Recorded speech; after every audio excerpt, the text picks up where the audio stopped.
हद तक 44,000 US dollar के आसपास जाता हुआ दिखाई दिया है हमें। अब क्या लगता है मैम, ये जो वीक है ये खत्म होते होते फ्राइडे को 1 अक्टूबर जो है उसकी शुरुआत हो जाएगी, अक्टूबर आ जाएगा, तब क्या हम ये मान लें कि तब तक जो स्थिति है वो थोड़ी ठीक हो जाएगी, सेटल डाउन हो जाएगा? जैसा शिवानी हम एंटिसिपेट कर रहे थे दैट सितंबर में बिटकॉइन फ्लक्चुएशंस रहेंगे, 38,000 भी टच कर सकता है, तो जो कि हमने देखा कि 38-39 तक पहुंच गया था। बट अभी अब वी आर एक्सपेक्टिंग कि अब यहाँ से ऊपर ही जाएगा, बट ऑब्वियसली बिटकॉइन या कोई भी टोकन है एक अपना एक सपोर्ट लेके ही ऊपर चलता है। तो फॉर एग्जांपल राइट नाउ अभी बिटकॉइन 44,178 पे है, अगला जो रेजिस्टेंस है वो 44,800 है। अगर 44,800 क्रॉस करता है तो then next target will be 47,000। एक जब भी कोई भी करेंसी या स्टॉक मार्केट में भी या क्रिप्टो में भी जो भी मूवमेंट होता है वो from one support to next resistance, फिर जो अगला रेजिस्टेंस है वो सपोर्ट की तरह काम करने लगता है। तो हम ऐसे लेवल बाय लेवल चलते हैं। तो हमारे लिए हम ये कह सकते हैं कि हाँ अभी सही है। नाउ नेक्स्ट रेजिस्टेंस इज 44,800, उसको क्रॉस करेगा देन विल सी 47,000। तो we will have to keep following कि बिटकॉइन जैसे जा रहा है। बाकी हाँ जो मेजर एक्सपेक्टेशंस थी सितंबर में नीचे जाएगा वो सब नीचे जा चुका है। अभी वी आर एक्सपेक्टिंग कि ऊपर जाएगा एंड अक्टूबर में वी आर एक्सपेक्टिंग कि अगर सब सही रहा लाइक विदाउट एनी, अगर कोई फूड नहीं आया या नेगेटिव न्यूज नहीं आई, 72,000 तक पहुंच भी जाए तो that will won't be a surprise. ठीक है, तो यहाँ पर मैम ने बता दिया है कि मैम किस तरीके से देख रहे हैं बिटकॉइन को इस वक्त। चलिए मैं अपनी गलती को करेक्ट कर देती हूँ, अगर मैंने NEFT कह दिया है तो NFT कहना चाह रही थी मैं, नॉन फंजिबल टोकन्स। थोड़ी सी तबीयत खराब है लेकिन जुड़े हुए हैं आपके साथ, थोड़ा सा होश नहीं है, हल्का सा बुखार, उसके साथ शो करने की कोशिश। ठीक है ठीक है मैम। मैम एक पहले सवाल ले लेती हूँ, ये ऑन्टोलॉजी जो कॉइन है ONT, इसे आप फॉलो करते हैं क्या? चार्ट देख के कुछ बता पाएंगे कैसा दिख रहा है ये आपको? रोहन ग्रोवर का सवाल आया है। तो ऑन्टोलॉजी वैसे तो अभी मार्केट सारा ही ऊपर जा रहा है, तो ऑन्टोलॉजी अगर आप ट्रेडिंग पर्पस से बाय करते हैं तो right now it is around 0.8। जो नेक्स्ट टारगेट आप लेके चल सकते हैं 0.833 एंड 0.89। तो आप आज और कल में इसको 0.89 तक देख सकते हैं फॉर ट्रेडिंग पर्पस। और अगर आप इन्वेस्टमेंट पर्पस से देखना चाह रहे हैं तो फिर आई वुड सजेस्ट कि आप अभी वेट कीजिए थोड़ा, एंड अभी थोड़ा एक इसमें सपोर्ट नीचे जा रहा है ये, तो अगर आप इन्वेस्टमेंट पर्पस से सोच रहे हैं तो थोड़ा वेट कीजिए। और अगर नेक्स्ट सपोर्ट जो कि है अराउंड 0.7 वहां पहुंचता है तो 0.7 पे आप एक एंट्री ले सकते हैं। ठीक है, तो यहाँ पर मैम ने बता दिया है कि आप कहाँ पर एंट्री बना सकते हैं और आने वाले समय में क्या क्या टारगेट मैम देख रहे हैं।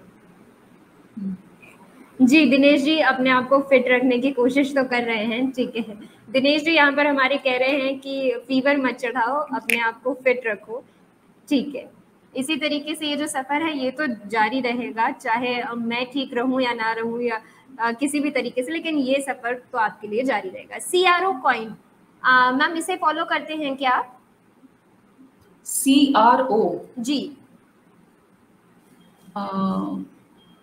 CRO तो कोई कॉइन मुझे बाइनेंस पे तो दिखाई नहीं दे रहा है। ठीक है, बाकी थोड़ा आपको देखना पड़ेगा मुझे बाद में, क्योंकि अभी मेरे पास एक्सेस नहीं है। ठीक है, कोई बात नहीं मैम। Crypto.com करके कॉइन है, शायद ये पहले भी पूछा जा चुका है, तो आप एक बार इसे थोड़ा सा देख लीजिएगा। Crypto.com, हाँ मुझे तो यहाँ पर अभी यही शो कर रहा है। Crypto.com CRO।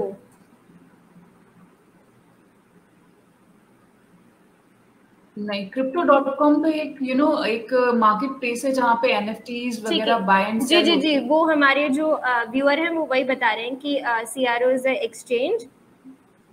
हाँ एक्सचेंज, देखिए जब भी आप एक्सचेंज का कोई भी कॉइन लेते हैं तो वो शायद वही समझना चाह रहे होंगे। हाँ, सो Crypto.com एक प्लेटफॉर्म है जहाँ से आप NFTs में बाय एंड सेल कर सकते हैं। इट्स अ मार्केट प्लेस, जैसे हमारा WazirX है या जैसे CoinDCX है जो आपके स्पॉन्सर्स हैं। उसी तरीके से ये भी एक प्लेटफॉर्म है। But for trading purpose I would suggest exchanges पे कम ही रिलाई करें एंड उन्हीं एक्सचेंजेस को बाय करें जिनका फ्यूचर में ग्रोथ पोटेंशियल है। एंड अभी इंडिया में तो वी हैव कॉइन डीसीएक्स, वो हमें स्पॉन्सर कर रहे हैं, तो आप उससे, बट उनका खुद का कोई टोकन नहीं है आई थिंक। तो जिन एक्सचेंजेस का टोकन है आप उनको बहुत ही सोच समझ के लीजिए। और भी बहुत सारे टोकन है जिनमें आप इन्वेस्ट कर सकते हो ना। आई वुड सजेस्ट कि एक्सचेंजेस जो भी सिर्फ बाय एंड सेल के अलावा और भी काम कर रहे हैं, जैसे बाइनेंस इज वन जो एनएफटी भी सपोर्ट कर रहा है, जो पेमेंट सिस्टम्स भी प्रोवाइड कर रहे हैं आपको, debit card, credit card and crypto की स्टेकिंग भी अलाउ कर रहे हैं। सो बीएनबी अपने आप में एक अच्छा इन्वेस्टमेंट बन जाता है। एंड वो कंपनी क्योंकि मोर देन 50 कंट्रीज में अपना प्लेटफॉर्म या सर्विसेज प्रोवाइड कर रहे हैं, तो BNB if you want then you can trade in BNB और उसमें आप इन्वेस्ट कर सकते हैं। ठीक है मैम, दिनेश जी का सवाल आ रहा है सोल पर, ये आपकी राय जानना चाह रहे हैं। कह रहे हैं कि एक एक्सपर्ट को सोल जो है वो नेगेटिव दिखाई पड़ रहा था, उनका नेगेटिव व्यू था सोल पर, आपको कैसा दिखाई पड़ रहा है? जैसे हमने पहले कहा था दैट सोल नीचे जा सकता है, तो अभी भी क्योंकि काफी ज्यादा ऊपर पहुंच गया था, 198 200 टच कर लिया था जी। तो अभी इसका नेक्स्ट सपोर्ट है अराउंड 100 है। तो आई वुड सजेस्ट कि आप थोड़ा वेट कीजिए सोल में भी, जैसे मैंने प्रीवियस एपिसोड में भी कहा था दैट अराउंड 100 तक आप उसको वेट कीजिए, फिर then you will get another opportunity जिसमें आपको राइट एंट्री मिल सकती है। तो सोल में अभी एंट्री मत लीजिए, थोड़ा वेट कीजिए। ठीक है, तो वेट करने की सलाह यहाँ पर मैम की तरफ से आती हुई। और अगर दिनेश जी आप देखेंगे तो हमारे एक दूसरे एक्सपर्ट भी हैं, उन्होंने जो राय दी हुई थी, ऐश्वर्या गुप्ता, जिन्होंने सबसे शुरुआत में सोलाना को रेकमेंड किया था, तो उन्होंने कहा था कि प्रॉफिट बुकिंग इसमें करने का चांस उन्हें दिखाई दे रहा है। प्रॉफिट बुकिंग करने के बाद वापस से री इन्वेस्ट अगर आप करना चाहते हैं उस अमाउंट को किसी दूसरे कॉइन में या सोल में, तो वो आप कर सकते हैं। ठीक है मैम, अगर कोई इसमें ऑलरेडी इन्वेस्टेड हो तो फिर उन्हें क्या करना चाहिए? इस वक्त प्रॉफिट निकाल लेना चाहिए?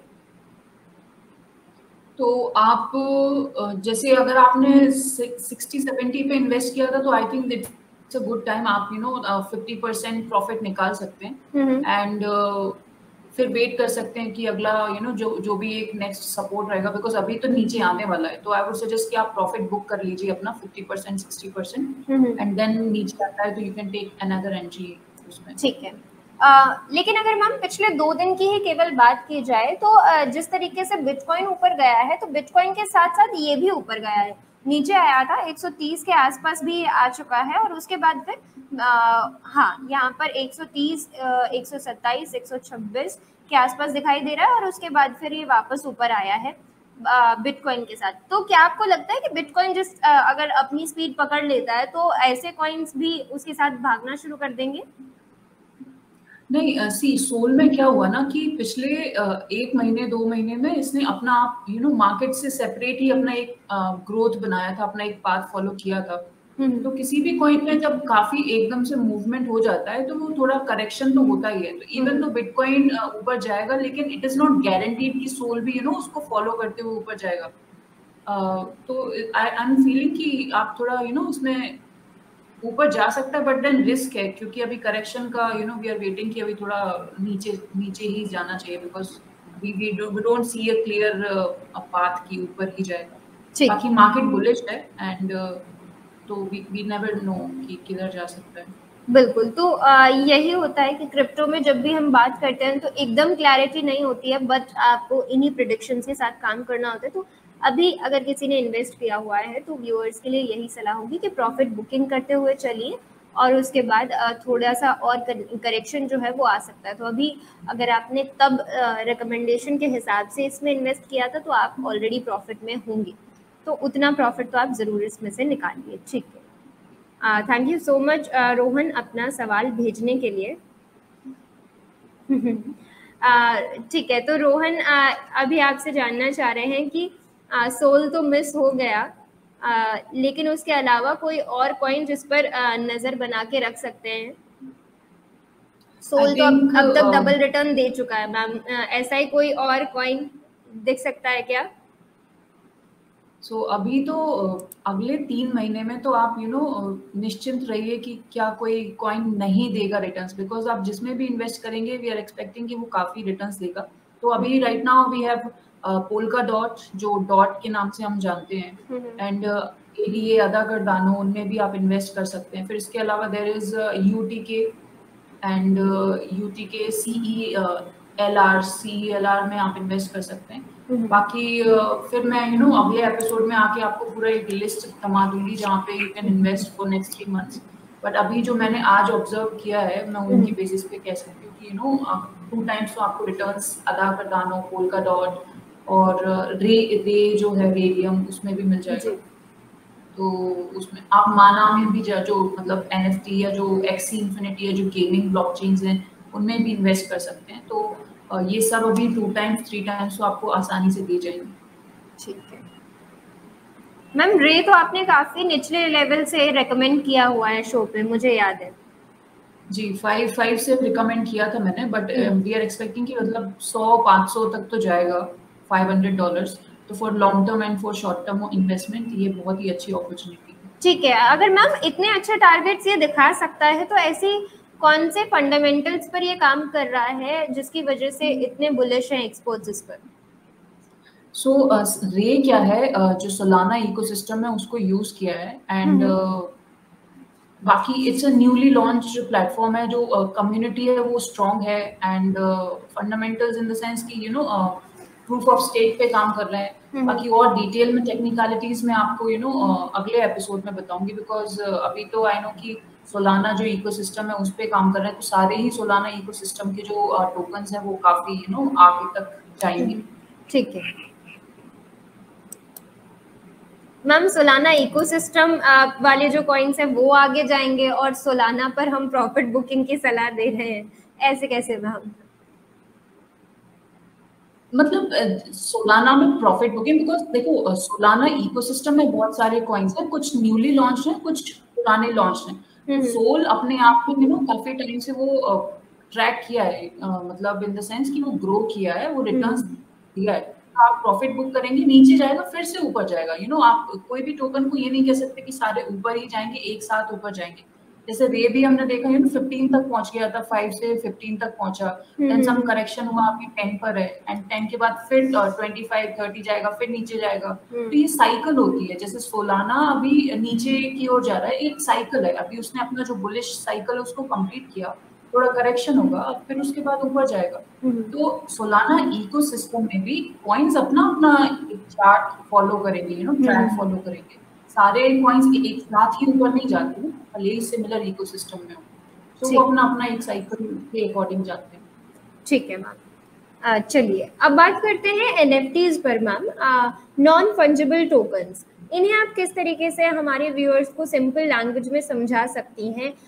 सबसे पहले वो बताइए, उसके बाद आपसे समझना चाहेंगे कि एग्जैक्टली क्या ग्रोथ पोटेंशियल जो है NFTs दिखा रही हैं, और क्या हमें कॉइन्स, अच्छे कॉइन्स की जगह NFTs पर भी नज़र बना के रखनी चाहिए, वहाँ पे भी प्रॉफिट कमाने का मौका मिल सकता है। NFTs होती क्या है? सो NFTs जैसे नॉन फंजिबल टोकन, जो फुल नेम है उसका, टोकन से आप क्या समझते हैं कि कोई भी चीज, जैसे फॉर एग्जांपल हम किसी दुकान में जाते हैं या कहीं शोरूम में जा रहे हैं, वी गिव मनी, उसके बदले में हमको टोकन मिलता है। उस टोकन को यूज करके हम फूड स्टैम्प या कंपनी से कोई भी सर्विस या प्रोडक्ट लेते हैं। तो टोकन तो इट्स पैसे देके आपको एक सिंबोलिज्म है कि आप किसी चीज को ओन करते हैं, या फिर आप सर्विस लेने के काबिल हैं। अब फंजिबल का मतलब यहाँ पे क्या होता है, जैसे NFTs are non fungible. Fungible वो चीज होती है जो इंटरचेंजेबल हो। इंटरचेंजेबल मतलब जैसे रुपया जो है, रुपया इज फंजिबल। जैसे आप 50 रुपए को एक्सचेंज करके 10 रुपए के 5 नोट हो सकते हैं, तो वो money is interchangeable, it is fungible. लेकिन जो NFT है वो एक बेसिकली एक पीस ऑफ कोड है, प्रोग्रामेबल कोड ही है, जो कि अपने आप में यूनिक है। उसको आप उसके जैसा कुछ और नहीं है, so it's non fungible. And अगर आप उसको एक्सचेंज भी करेंगे तो you can buy and sell, but आपको NFT अपने आप में एक इकलौता पीस रहेगा, तो वो इंटरचेंजेबल नहीं है किसी भी और चीज से, तो इसलिए उसको NFT कहा जाता है, नॉन फंजिबल टोकन। अब जब सवाल आता है कि इसका यूटिलिटी क्या है, तो हम देख रहे हैं कि अभी जो मार्केट मार्केट प्लेसेस हैं, जैसे for example recently Amitabh Bachchan ji ने अपने जो फादर के पोएम्स थे उनको एनएफटी में कन्वर्ट किया।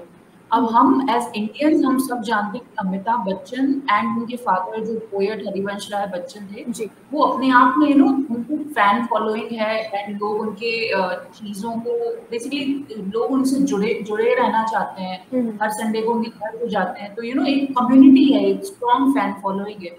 तो एनएफटीज इस तरीके के जो सुपरस्टार्स हैं या फिल्म स्टार हो सकते हैं, म्यूजिशियन हो सकते हैं, कोई भी जो फेमस व्यक्ति है वो अपनी फैन या अपनी जो कम्युनिटी है उससे कनेक्ट बनाने के लिए एनएफटी जैसे टोकन्स की मदद ले सकते हैं। ठीक तो है। फॉर एग्जांपल पोएम्स को उन्होंने एनएफटी में कन्वर्ट किया। अब फॉर एग्जांपल मान लीजिए मैं एक अमिताभ बच्चन या हरिवंश राय बच्चन फैन हूँ, तो मेरे लिए वो पोएम्स जो उनकी एक लेगेसी है उसको ओन करने की ये गोल्डन अपॉर्चुनिटी है। जैसे हमने देखा है कि लोगों की हॉबीज होती हैं, सचिन तेंदुलकर का जो बैट है उसका ऑक्शन होता है, या फिर मतलब कोई भी जो फेमस सुपरस्टार्स है, रजनीकांत का चश्मा, या मतलब जो भी आप कुछ भी चीज कलेक्ट करना चाहते हैं as a hobby, as an invest करना चाहते हैं, वो इन्वेस्टिंग पर्पज से हम सेपरेटली बात करेंगे।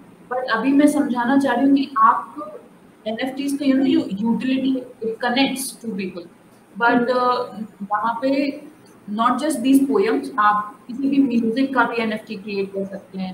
और जनरली जो अभी मार्केट में चल रहा है कि जो डिजिटल आर्ट है, जैसे क्रिप्टो पंक्स आपने सुना होगा NFT, तो क्रिप्टो पंक्स हुआ, क्रिप्टो किटीज हुआ, ये सब NFTs मार्केट में बहुत ज्यादा अभी प्रोजेक्ट्स हैं जो कि सेल हुए हैं। क्रिप्टो पंक्स ने I think with in last 6 months, जिन्होंने 1 साल पहले कुछ डॉलर्स में खरीद लिया होगा क्रिप्टो पंक्स की NFTs, वो अभी इथेरियम ब्लॉकचेन पे बनाया जाता है उसको, तो अभी वो बहुत ही 100 और 1000 मिलियन डॉलर्स में वो बिक रहे हैं। तो आप कम कीमत में भी आप NFTs में इन्वेस्ट कर सकते हैं और उसको हाई प्राइसेस पे सेल कर सकते हैं। उसके NFTs के भी काफी सारे प्रोजेक्ट्स आ रहे हैं, and most of the NFTs जो है वो इथेरियम ब्लॉकचेन पे अभी तक बनी है, एंड धीरे धीरे ट्रोन ब्लॉकचेन और आई थिंक फ्लो ब्लॉकचेन भी अडॉप्ट कर रही है। तो इथेरियम ब्लॉकचेन पे बेसिकली NFTs को आप जाके बाय कर सकते हैं। एंड देखा होगा आपने मेटाकोवन जो है, मेटाकोवन $69 मिलियन में एक NFT जो है उन्होंने इन्वेस्ट किया था, उसको खरीदा था। तो NFTs इज बेसिकली कुछ भी चीज जिसको आप डिजिटल फॉर्म में कन्वर्ट कर सकते हैं। एंड हम देखते हैं कि दुनिया में NBA जैसे जो इंटरनेशनल जो बास्केटबॉल एसोसिएशन हैं, फुटबॉल एसोसिएशन है, उनकी बहुत ही स्ट्रॉन्ग फॉलोइंग होती है। जैसे फॉर एग्जांपल लियोनेल मेसी जो है, उनके भी कुछ ब्लॉकचेन्स हैं जो लियोनेल मेसी के मटेरियल्स को या जो भी चीजें उनकी पोजेशंस को NFTs में कन्वर्ट करके एक अच्छा तरीका है। जैसे क्रिएटर्स, कोई म्यूजिशियन है, तो अगर मैं उसका म्यूजिक खरीदती हूँ तो मैं बेसिकली उसको फाइनेंशियल सपोर्ट कर सकती हूँ। तो NFTs वो फाइनेंशियल सपोर्ट का एक बहुत बेहतरीन तरीका है, जहाँ पे जो फैन है और जो क्रिएटर है उसको डायरेक्टली कनेक्ट करते हैं। ठीक है। बाकी in the future not just this, आप बिजनेस में भी, जैसे फॉर एग्जांपल मेरा बिजनेस का कुछ हिस्सा है, उसको अगर मैं शेयर होल्डर्स भी चाहती हूँ तो मैं NFT के जरिए फ्यूचर में शेयर होल्डर्स से पैसा इन्वेस्ट करवा सकती हूँ या मांग सकती हूँ। तो धीरे धीरे इसका पोटेंशियल सामने आएगा। अभी सनी लियोनी और अमिताभ बच्चन हमारे देश के कुछ ऐसे लोग हैं जिन्होंने इस फील्ड में एंटर किया है और अपनी जो भी चीजें हैं उनको NFT में कन्वर्ट करके इन्वेस्ट करने का अपॉर्चुनिटी दिया है लोगों को। बेसिकली NFT में आप ये देखना है कि कौन सा ऐसा प्रोजेक्ट है जिसका फ्यूचर में प्राइसेस बढ़ सकता है, तो उसको आप अभी से खरीद के और 1-2 साल 5 साल के लिए उसको आप होल्ड कर सकते हैं। तो वो एक मेजर यहाँ पे टोकन क्या है कि एक अपना चार्ट फॉलो करते हैं, लेकिन जो आर्ट है उसका कोई कीमत फिक्स नहीं है। NFTs आर डिजिटल आर्ट, तो जो चीज आपके लिए मान लीजिए कोई यू एंड मी कोई 2 रुपए की चीज भी नहीं होगी, लेकिन कोई और व्यक्ति है, जैसे मान लीजिए कोई सचिन तेंदुलकर फैन है, तो वो उस बैट के लिए वो $1 मिलियन का NFT भी ले सकता है, जो कि हमारे लिए अगर क्रिकेट में इंटरेस्ट नहीं है तो शायद वो उतना वैल्यूएबल ना हो। तो आर्ट का एक पर्सनल वैल्यू होता है कि कौन कितना इन्वेस्ट करना चाहता है। बिल्कुल मैम, धीरे धीरे जब इंडिया में और भी ऐसे लोग सामने आएंगे जो यहाँ पर NFTs के थ्रू लोगों को अपॉर्चुनिटी प्रोवाइड करे इन्वेस्टमेंट की, तब शायद हो सकता है ये चीज़ और ज़्यादा ग्रो करने लगे और क्लियर माइंडसेट के साथ हम NFTs में इन्वेस्टमेंट कर सकें। लेकिन अभी एट दिस मोमेंट जब लोगों के लिए क्रिप्टो करेंसी को समझना, कॉइन्स को समझना या टोकन्स को समझना ही डिफिकल्ट है, वहीं पर एक दूसरी टर्म NFT भी आ जाता है। तो सिंपल सा सवाल है मेरा कि इनिशियल तौर पर जो हमारे अभी जितने भी व्यूअर्स देख रहे हैं इस वक्त शो को, जो अभी शुरुआत करना चाहते हैं, उन्हें कहाँ से शुरू करना चाहिए? केवल अच्छे कॉइन्स, जो फंडामेंटल कॉइन्स जिन पर आपसे बहुत बार बात हो चुकी है, उन पर उधर से शुरू करें, उन पर ध्यान दें, या फिर इन सारी चीज़ों को भी धीरे धीरे पढ़ना, रिसर्च वर्क करना शुरू कर दें? एग्जैक्टली हमें करना क्या है? See, for trading and investment purpose, tokens and currency crypto में already available है, आप इनमें invest कर सकते हैं. But NFT is separate. ये जो tokens है ये technology है और NFTs are art. So you know, if for example I'm an engineer, तो मुझे technology में interest है. But one of my friends, she is a creator. Creator in the sense वो जो paintings है और वो सब बनाते हैं.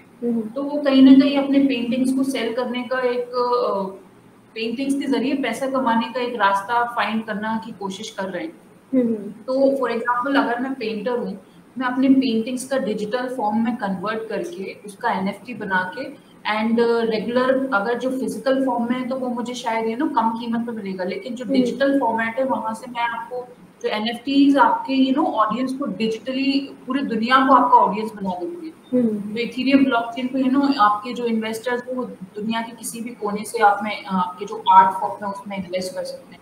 पेंटिंग्स बेचने का बहुत बेहतरीन तरीका है ये. मतलब आप फिजिकल फॉर्म में उसको भले ही ना बेचें, लेकिन उसकी जो ओनरशिप राइट्स है आप उसको सेल कर सकते हैं. तो ये बेसिकली जी ठीक है मैम. ये तो काफ़ी ज़्यादा मुझे ऐसा लगता है कि बहुत वास्ट टॉपिक है और धीरे धीरे करके हमें ये कुछ एपिसोड्स में या कुछ सेशंस के बाद आपके समझ आने लगेगा कि एग्जैक्टली हमें इसे किस तरीके से देखना है. एक सवाल आ रहा है प्रकाश चौधरी जी का. ये हमारे उन व्यूअर्स में से हैं जो स्टॉक मार्केट को बहुत बढ़िया समझते हैं और वहाँ पर बहुत अच्छा पैसा कमा रहे हैं ऑलरेडी. तो ये जानना चाह रहे हैं कि क्रिप्टो कॉइन्स को खरीदने के लिए कौन सी ऐप आप सजेस्ट करेंगे? क्रिप्टो कॉइन्स के सजेस्ट करने के लिए मतलब वो इन्वेस्टमेंट करना चाह रहे हैं, वो इन्वेस्ट करना चाह रहे हैं, तो ये जो कॉइन्स उनको लेने हैं कौन सी ऐप के थ्रू ये कर सकते हैं? एक्सपर्ट ओपिनियन इस पे क्या होगा, आप कैसे करती हैं?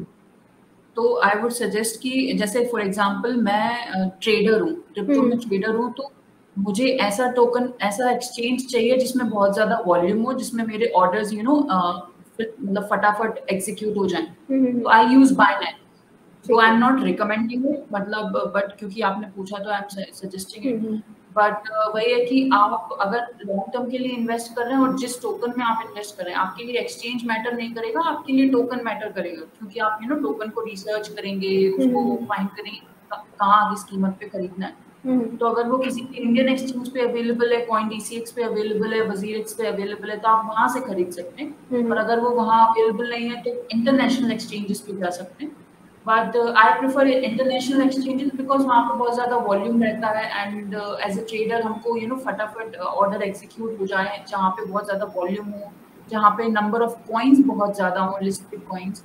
तो मैं वैसा प्लेटफॉर्म प्रेफर करती हूँ जिसमें मेरा जो फाइनेंशियल ट्रांजैक्शन है वो स्मूथली हो जाए.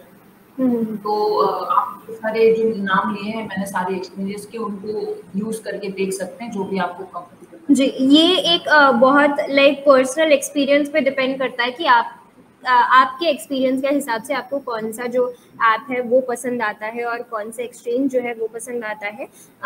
ये कुछ नाम जो मैम ने बताए हैं, वहाँ पर आप अगर जिन कॉइन्स में इन्वेस्ट करना चाहते हैं वो यहाँ पर अवेलेबल है, इन एक्सचेंजेस में अवेलेबल है, इन ऐप्स में अवेलेबल है. ज़रूर आप इन प्लेटफॉर्म के थ्रू इन्वेस्ट करके चल सकते हैं. और अगर जिन कॉइन्स पर आपकी नज़र है मगर वो वहाँ अवेलेबल नहीं है, तो आप जो दूसरे बड़े इंटरनेशनल एक्सचेंजेस हैं वहाँ पर. जी, दिनेश जी पूछ रहे हैं इंटरनेशनल एक्सचेंज डॉलर में अलाउ करते हैं। बिल्कुल बिल्कुल, वहाँ पे आप ये कर सकते हैं, डॉलर में आप ये जो है अपने किसी भी कॉइन को खरीद सकते हैं। तो इसी वजह से खास तौर पे तो ये होते हैं, जहाँ तक मैं समझती हूँ कि इसी वजह से लोग इंटरनेशनल एक्सचेंजेस में भी मतलब आप जो P2P है, person to person payment transfer करके आप मनी से मतलब अपना INR जो इंडियन रुपीज है उससे आप USDT खरीद सकते हैं। बिल्कुल। जब भी आप ट्रेड करते हैं तो USDT USDT क्या है कि डॉलर का इक्विवेलेंट होता है, बट USDT के पेयर्स में बहुत सारे कॉइन्स हैं, तो इस वजह से USDT प्रेफरेबल रहता है और इंटरनेशनल एक्सचेंजेस पे मिल जाता है। तो आप वहाँ पे भी P2P करके इन्वेस्ट कर सकते हैं, मनी ट्रांसफर कर सकते हैं एक्सचेंजेस पे, एंड फिर वहाँ से आप USDT के पेयर्स में, टोकन्स में इन्वेस्ट कर सकते हैं। ठीक है, तो ये मैम ने आपको बता दिया। दिनेश जी का सवाल, तो एक्सचेंज रेट भी लगेगा उसमें? जी, ट्रांजैक्शन फीस हर एक्सचेंज का अपना अपना होता है। कुछ हमारे इंडियन एक्सचेंजेस भी 0.01% लेते हैं, कुछ 0.02% लेते हैं। सो हर एक्सचेंज का एक ट्रांजैक्शन फीस होता है, but what you need to see is कि जो जितना बड़ा एक्सचेंज होगा, जिस पे जितना ज्यादा ट्रांजैक्शन हो रहा है, उसका कंपैरेटिवली जो एक्सचेंज का ट्रांजैक्शन फीस है वो कम होता है, because they have multiple ways to cover it. बाकी NFTs भी अगर आपको खरीदना है तो इंडियन एक्सचेंज में Wazirex पे NFT अवेलेबल है, आप वहां से खरीद सकते हैं। एंड और भी NFT के प्लेटफॉर्म है, जैसे crypto.com, जैसे आपने कहा था, Mintable, OpenSea, Liable, काफी प्लेटफॉर्म्स हैं जहाँ पे इथेरियम ब्लॉकचेन सपोर्टेड NFTs मिलते हैं, तो आप NFTs में इन्वेस्ट कर सकते हैं। तो बाइनेंस के अलावा जो मैंने अभी नाम लिए उन सब में आप इन्वेस्ट कर सकते हैं। ठीक है जी। दिनेश जी, वहाँ पर एक्सचेंज रेट तो आपको लगेगा ही, छोटा सा एक जब आप इंडियन INR को आप USDT में कन्वर्ट करते हैं तो हल्का फुल्का आपको वहाँ पे चार्ज देना ही पड़ता है, लेकिन आपको पता है क्रिप्टो उससे ज्यादा आपको कमा